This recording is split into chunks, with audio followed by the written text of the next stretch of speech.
Summer doctor की बात पर चुप हो गया। डॉक्टर उसका चेकअप कर बाहर चले गए।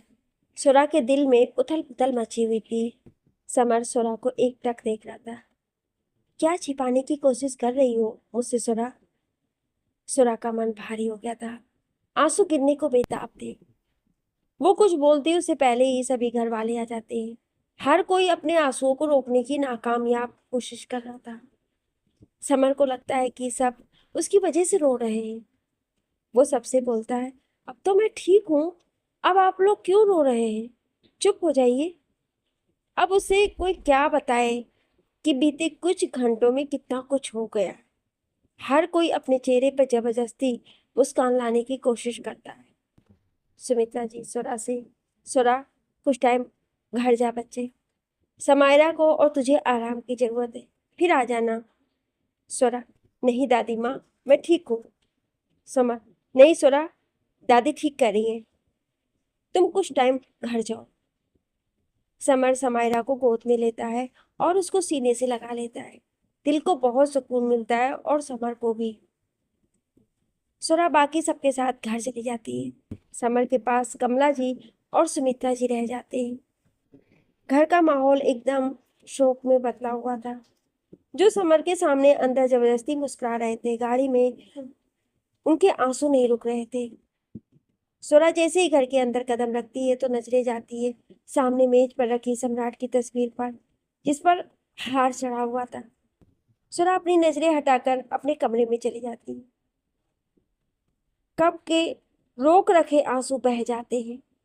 वो खुद नहीं जानती थी कि वो इतना क्यों रो रही है। बस उसे रोना आ रहा था। उसका ध्यान उस कागज के टुकड़े पर जाता है, लेकिन अभी उसकी पढ़ने की हिम्मत नहीं थी। वो उसे अलमारी में रख देती है और एक गहरी सांस लेकर मन में, संभाल खुद को सुरा, तू ऐसे करेगी तो सब समर जी को कौन संभालेगा। वो समायरा को नहलाकर तैयार कर देती है और दादाजी के पास जाकर, वैसे वो उनके पास कम ही जाती थी, उनके कमरे के पास जाकर, दादाजी क्या मैं अंदर आऊं? राघवेंद्र जी, जो उस समय सम्राट की तस्वीर देख रहे थे, अपनी आंखें साफ करते हुए, हाँ आ जाओ छोटी बहू। सुरा अंदर जाती है। दादाजी, आप थोड़ा टाइम समायरा को संभाल लेंगे? मुझे कुछ काम है। हाँ हाँ, लाओ समायरा को मुझे दे दो। वो समायरा को गोद में लेते हुए बोलते हैं। सुरा वापस जाने लगती है। छोटी बहू, उसके कान में राघवेंद्र जी की आवाज पड़ती है। मैं जानता हूँ कि सम्राट ने तुम्हारे साथ बहुत गलत किया और उसे अपने की सजा भी मिल गई, पर उसमें सारी गलती उसकी नहीं थी, मेरी भी थी। मैंने उसे हमेशा गलत शिक्षा दी है। मैंने कभी उसे औरतों का सम्मान करना ही नहीं सिखाया। काश मैं उसे ये सब करने का बढ़ावा देने के बजाय रोकता, तो आज मेरा बच्चा मेरे साथ होता। वो गलत नहीं था, मैंने उसकी परवरिश ही गलत की थी। मेरा बच्चा मेरे कारण इतनी जल्दी दुनिया से, ये बोल वो फूट फूट कर रोने लगते हैं। सुरा की आंखें भी गीली थी। वो राघवेंद्र जी के पास जाकर, संभालिए खुद को दादाजी, आप ऐसे करेंगे तो कैसे चलेगा? राघवेंद्र जी खुद को संयम करते हुए, मैं ठीक हूँ, तुम जाओ। इसके बाद वो समायरा को गोद में लेकर कुर्सी पर बैठ जाते हैं। सुरा अपने कमरे में जाकर दरवाजा बंद कर अपना सिर दरवाजे से टिका लेती है। शाम के वक्त सुरा वापस हॉस्पिटल जाती है। समर उसकी तरफ देखकर मुस्कुरा देता है। सुरा भी मुस्कुरा देती है। कुछ ही देर में कमला जी और सुमित्रा जी घर चले जाते हैं। रह जाते हैं समर और सुरा और समायरा। सुरा, तुम ठीक हो ना? कोई परेशानी तो नहीं हो रही है ना तुम्हें? बहुत ही फिक्र करते हुए वो बोलती है। समर उसे अपने पास बिठाते हुए, सुरा मैं ठीक हूँ, पर तुम अपनी तबीयत मत खराब कर लेना। सुरा, तुम्हें पता है मैं कितना डर गई थी। मुझे लगा मैं तुम्हें खो दूंगी। वो तो उसकी जुबान पर आते आते रह जाती है। समझ, क्या बात है सुरा, तुम कुछ कह रही थी? मुझे ऐसे क्यों लग रहा है कि जैसे तुम मुझसे कुछ छिपा रही हो। सुरा, नहीं तो, चेहरे के भाव को ठीक करते हुए बोलती है, तुम बस ज्यादा सोच रहे हो। उसके कहने पर समर चुप हो जाता है, पर सुरा की हकलाहट उसे सोचने पर मजबूर कर देती है। कुछ दिन बीत जाते हैं। समर की हालत अब पहले से ठीक थी। सम्राट का ऐसे जाना सबको अंदर तक तोड़ गया था। सुरा भी थोड़ा चुप चुप रहने लगी थी। समर जब भी ये पूछता कि मुझे किसने दिल दिया है, तब हर कोई उसकी बात टाल देता। एक दिन अस्पताल में समर अकेला था। सुरा वॉशरूम में थी और समायरा समर के पास खेल रही थी। एक नर्स समर की दवाई लेकर आती है। समर नर्स से, सिस्टर, आप मुझे बता सकती हैं कि मेरे डोनर का क्या नाम है? नर्स, आपको नहीं पता? एक मिनट, मैं आपकी फाइल में देखकर बताती हूँ।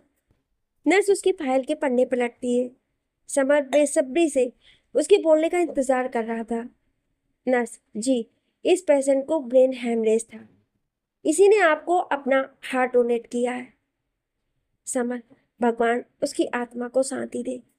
मैं उसका एहसान कभी नहीं भूल सकता। उसकी वजह से मैं अपनी बच्ची के साथ हूँ। वो समायरा का माथा चूम लेता है।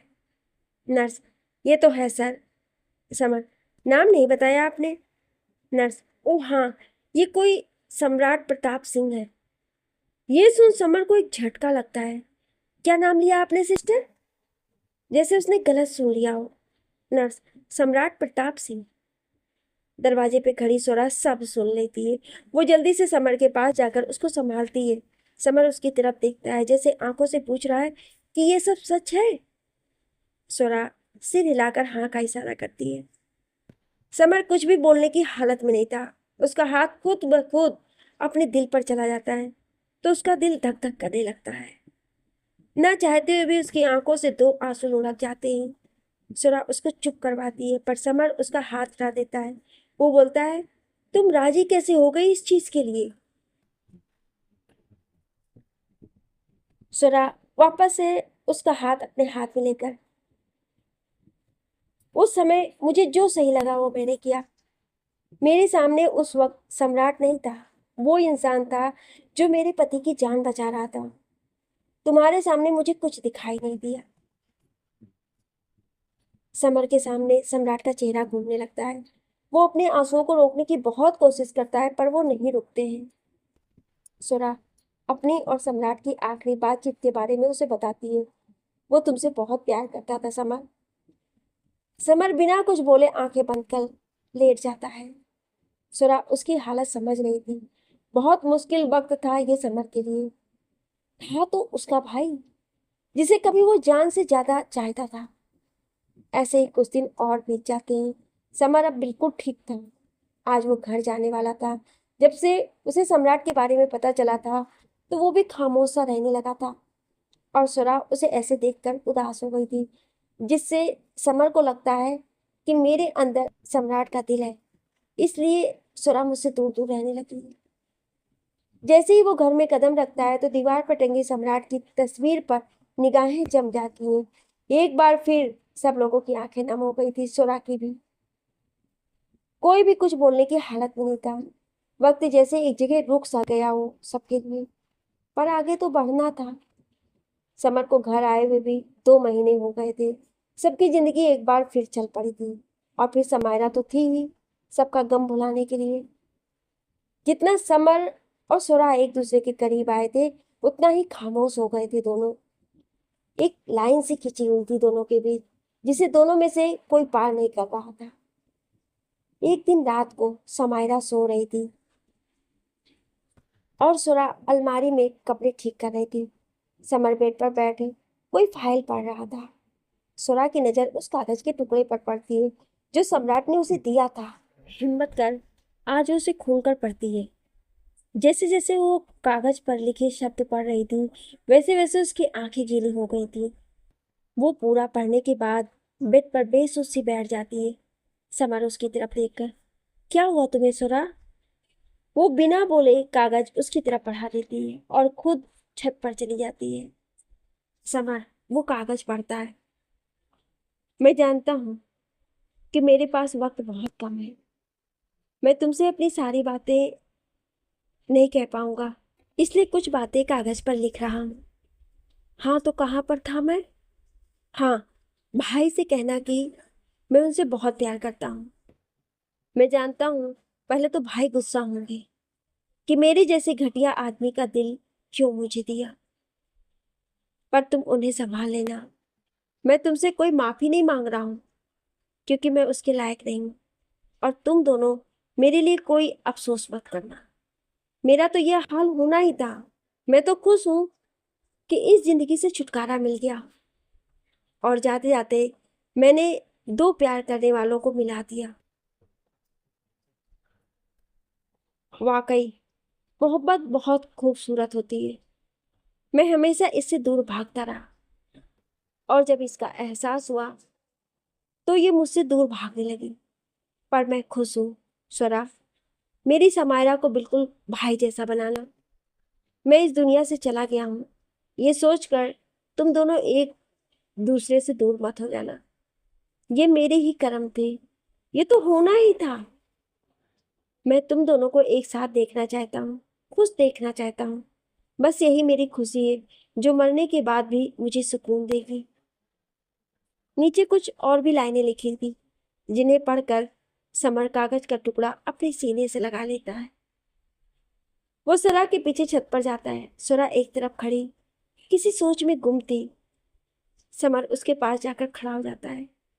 सुरा, क्या तुम इस बात से मुझसे दूर दूर रहती हो कि मेरे अंदर सम्राट का दिल? सुरा, मुझे इस चीज से कोई फर्क नहीं पड़ता। वैसे भी मैंने तुमसे पहले भी कहा है कि जो उस वक्त मेरे सामने था वो सम्राट नहीं था, तुम्हारी जान बचाने वाला फरिश्ता था। तो तुम ये बात अपने दिमाग से निकाल दो। मेरे लिए तुम आज भी वही समर हो जो पहले थे।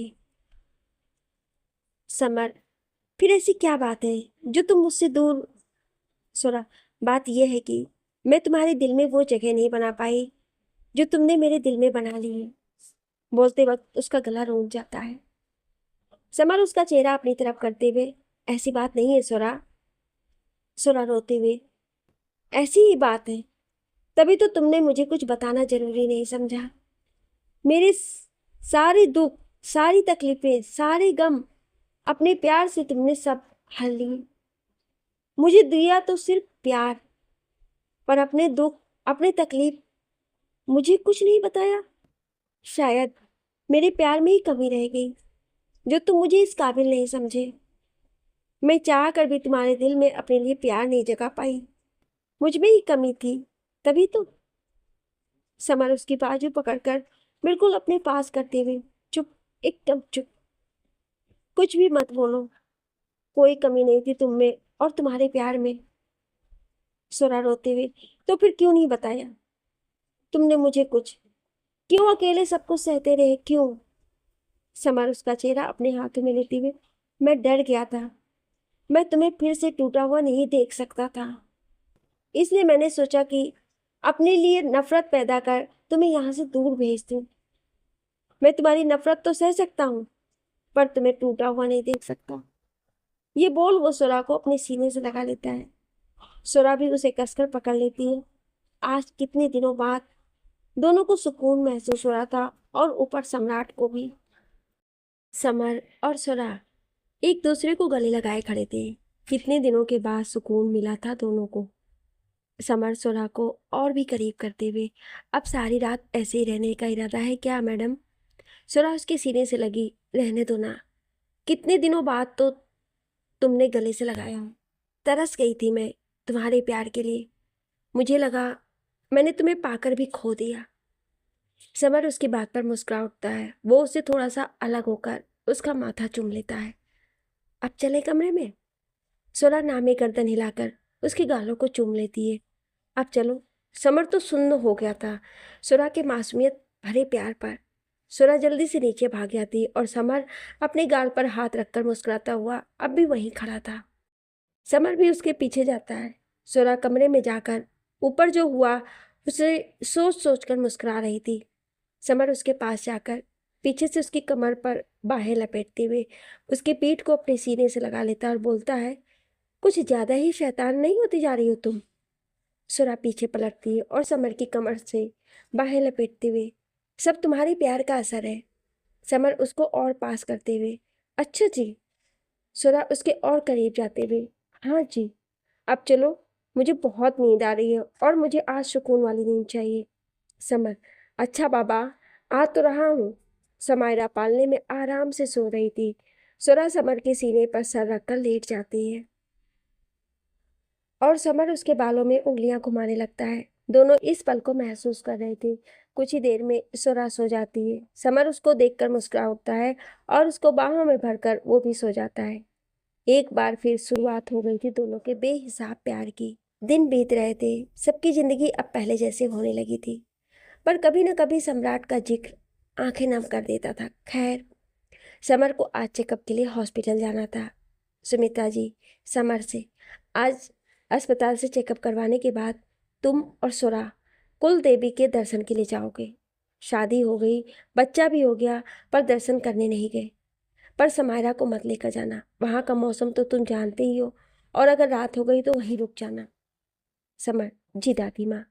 सुमित्रा जी सुरा से, तैयार हो जा सुरा, और हाँ, लाल साड़ी ही पहनना। कुल देवी के मंदिर में पहली बार शादी के बाद बहू लाल जोड़े में ही जाती है। सुरा, ठीक है दादी माँ। समर सुरा के पास जाकर, एक काम करो, जब तक तुम तैयार होती हो तब तक मैं डॉक्टर के पास होकर आता हूँ।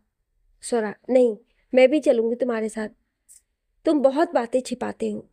समर अपने कान पकड़ते हुए, अच्छा बाबा सॉरी, आगे से तुमसे कुछ नहीं छिपाऊंगा और डॉक्टर से तुम्हारी फोन पर बात भी करवा दूंगा। अब ठीक है, मैं जाऊं? सोरा, हाँ ठीक है, पर जल्दी आना।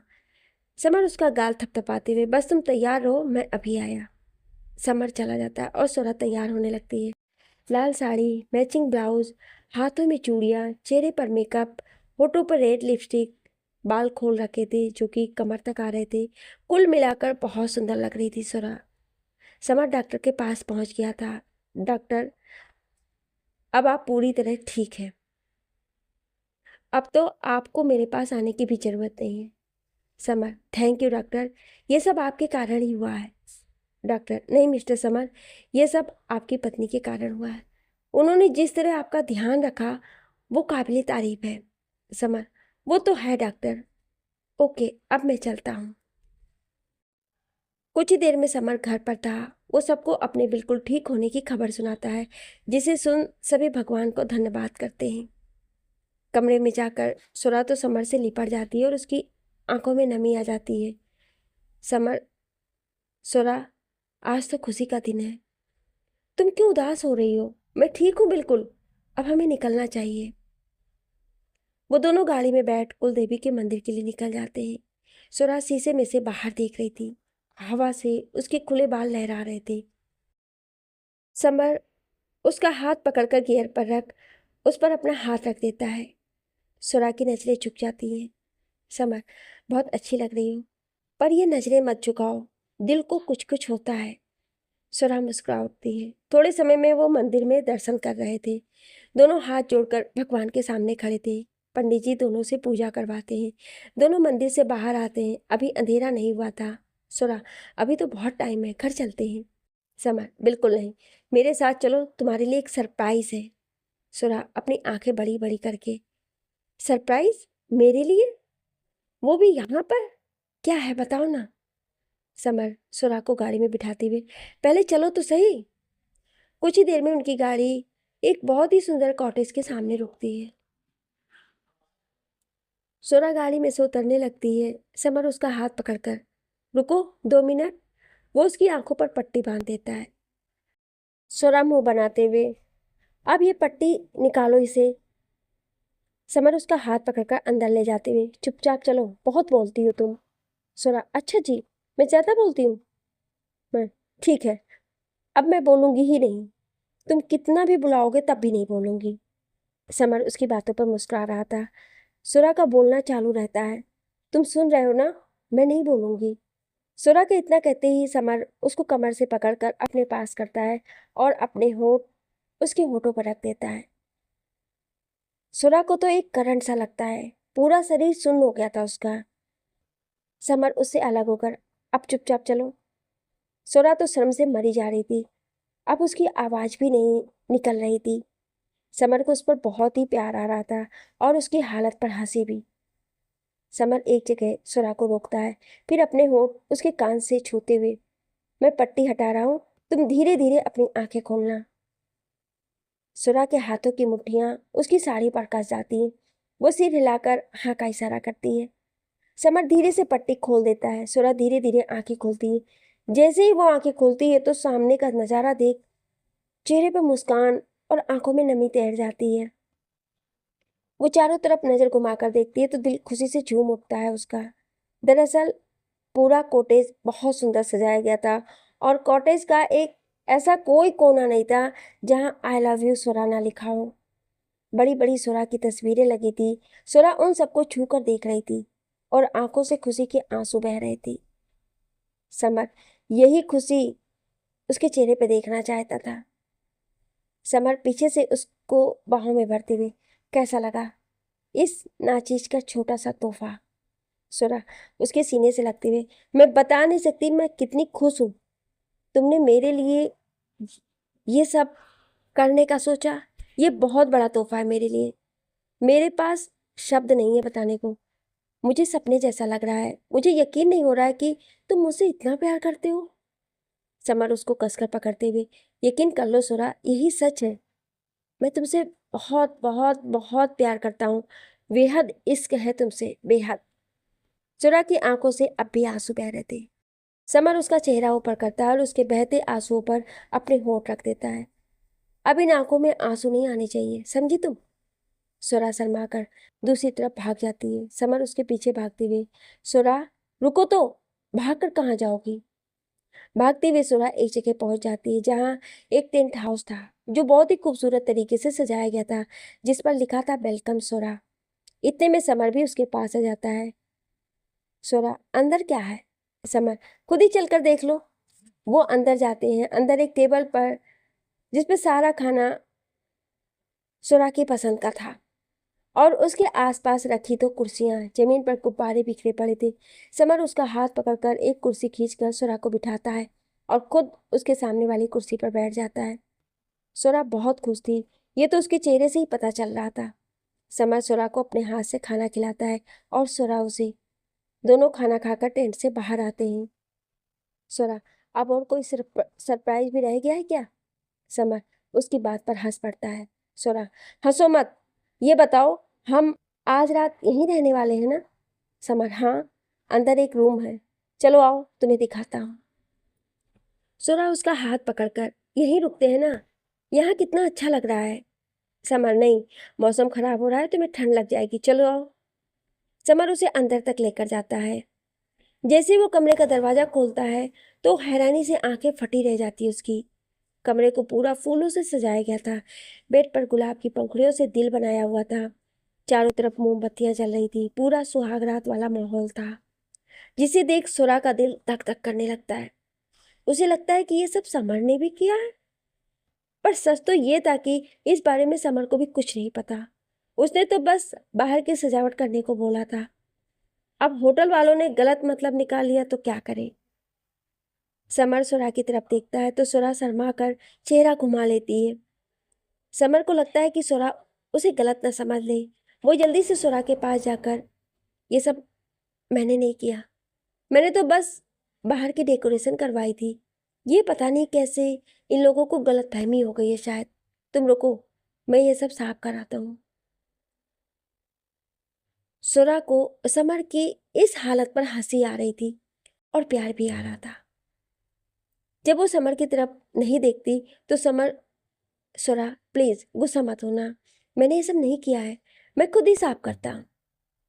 अभी उसकी बात पूरी नहीं हुई थी कि सुरा पीछे पलटकर अपने होठ उसके होठों पर रख देती है और अपनी बाहें उसकी पीठ के आसपास लपेट देती है।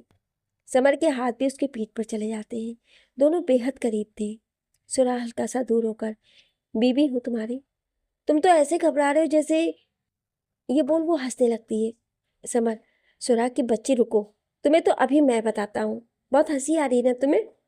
सुरा हंसू नहीं तो क्या करूं, तुम बातें ही ऐसे कर रहे हो। समर एकदम से सुरा के करीब जाकर, तो कैसे बात करूं, तुम ही बता दो। ये सुन सुरा का दिल धक धक करने लगता है और नजरें झुक जाती हैं। समर अब क्या, ये नजरें क्यों झुक गई? अभी तो बहुत हंसी आ रही थी ना। बोलते बोलते वो सुरा के गालों को चूम लेता और फिर धीरे धीरे उसकी गर्दन को सुरा के हाथ उसकी कमीज पर कसने लगते हैं। वो उसे धक्का देकर भागने लगती है। समर उसके पीछे भागता है। सोरा, रुको तो, अब मैं रोमांटिक बातें कर रहा हूँ तो तुम्हें शर्म आ रही है? सोरा, तुम बहुत बदमाश हो। समर उसको कलाई से पकड़ा है। सोरा अपनी साड़ी में उलझ जाती है। वो संभल नहीं पाती, दोनों बेड पर गिर जाते हैं। समर नीचे, सोरा उसके ऊपर। समर उसको बाहों में भरते हुए, अब बचकर कहाँ जाओगी, वो बेहद प्यार से बोलता है। सोरा शर्माकर उसके सीने में चेहरा छुपा लेती है। आज मिलन हुआ था दो प्यार करने वालों का, जिसका साक्षी खिड़की में से झांकता चांद था। 2 साल बाद सोरा एक बार फिर अस्पताल में थी और समर बाहर बेचैनी से चक्कर काट रहा था। सब घर वाले भी वहीं थे। सोरा के माता पिता भी थे। वो भी अपनी सोरा से ज़्यादा दिन दूर नहीं रह पाए थे। कुछ ही देर में बच्चे की रोने की आवाज़ आती है। सबके चेहरे खिल जाते हैं। नर्स बाहर आकर, मुबारक हो बेटा हुआ है। सबकी खुशी का कोई ठिकाना नहीं रहता है। नर्स, माँ और बच्चा दोनों स्वस्थ हैं। थोड़ी देर में सब लोग अंदर आते हैं। एक बहुत ही प्यारा सा गोलू मोलू सा बच्चा सोरा के हाथ में था। आज भी पहले की तरह समर सबसे पहले सोरा का माथा चूम लेता है। फिर सोरा से वादा निभाने का टाइम आ गया है, वो मुस्कुराकर बोलता है। सोरा के कान में सम्राट के आखिरी शब्द घूम जाते हैं जब उसने वो कागज़ सोरा के हाथ में दिया था। वादा करो सोरा, इसमें जो लिखा है तुम उसे पूरा करोगी। सोरा मुस्कुराते हुए हाँ में सिर हिलाती है। सब लोग बारी बारी से बच्चे को गोद में लेते हैं। नन्ही सी समायरा तो अपने गोलू मोलू भाई को छोड़ ही नहीं रही थी। फिर से राघवेंद्र जी, क्या नाम रखेंगे भाई हमारे नन्हे राजकुमार का? समर और सोरा दोनों एक साथ, सम्राट। सबकी आंखें खुशी से नम हो गई थी। समर और सोरा एक दूसरे को देख रहे थे। दोनों के दिमाग में उस कागज पर लिखी आखिरी लाइनें घूम रही थी। अब चलता हूँ सोरा, कहना तो बहुत कुछ चाहता हूँ, पर ना तो कहने की हिम्मत है और ना ही मेरे पास वक्त। पर जाते जाते एक वादा लेता हूँ तुमसे। मैं तुम सबसे बहुत प्यार करता हूँ। तुमसे, भाई से, समायरा से, पूरे परिवार से। इस जन्म में तो नहीं हुआ, पर अगले जन्म मैं तुम सबके साथ बिताना चाहता हूँ। एक ऐसे रिश्ते में जिसमें कोई छल नहीं, कोई कपट नहीं, कोई दुश्मनी नहीं, कोई धोखा नहीं, बस केवल प्यार हो, निस्वार्थ प्यार, जो मैंने तुम्हें और भाई से सीखा है कि कैसे निस्वार्थ प्यार किया जाता है। वादा करो सोरा, तुम ये रिश्ता मेरे साथ जरूर बनाओगे। मैं, तुम, समायरा, भाई सब साथ होंगे। मैं इंतजार करूंगा अपने इस नए रिश्ते का। अलविदा। अब निस्वार्थ प्रेम तो केवल माँ बाप ही कर सकते हैं। सम्राट लौट आया था, पर इस बार अलग ही सम्राट बनकर। पूरे घर की खुशियां फिर लौट आई थी और समर और सोरा, उनका प्रेम दिन ब दिन और भी गहरा होता जा रहा था। फ्रेंड्स, आप सभी को ये कहानी कैसी लगी कमेंट में ज़रूर बताइएगा और ऐसी ही कहानियाँ सुनने के लिए हमारे चैनल को सब्सक्राइब जरूर करें। Thank you.